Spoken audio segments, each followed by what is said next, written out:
ছোটবেলায় যখন কারেন্ট চলে যেত। বিম্বিসারের মৃত্যুর পর অশোক মগধের রাজা হন। বিম্বিসারের মৃত্যুর পর অশোক মগধের রাজা হন।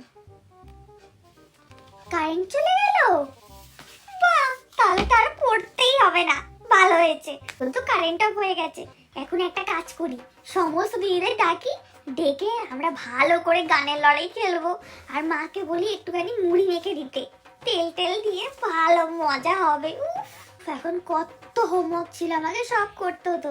কালকে স্কুলে গিয়ে সোজা বলে দেবো যে আমাদের বাড়িতে তো কারেন্ট ছিল না, তাই জন্য করা হয়নি। আর কারেন্ট যখন এখন একবার গেছে, তখন 3 ঘন্টার আগে আমাদের এই এরিয়ায় আর কারেন্ট আসবে না।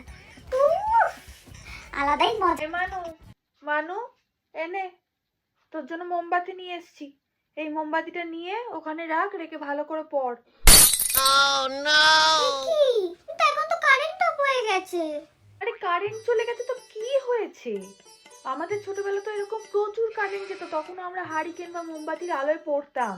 তোর জন্য তো এত বড় একটা মোমবাতি এনে দিলাম। মোমবাতিটা নিয়ে ওখানে রাখ, রেখে পড় ভালো করে। পড়তে হবে না নাকি? কালকে স্কুলে পড়া ধরবে, তখন পারবি কি করে? এনে এনে এনে তাড়াতাড়ি নে। যেই দেখেছে কারেন্ট গেছে অমনি তাড়াতাড়ি করে বই ফই ওই সাইডে সরিয়ে রেখে দিয়েছে। এনে মোমবাতি নে, নিয়ে পড়তে বস তাড়াতাড়ি।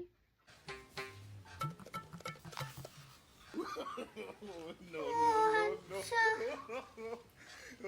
তো ভাবলাম কারেন্টটা চলে গেছে,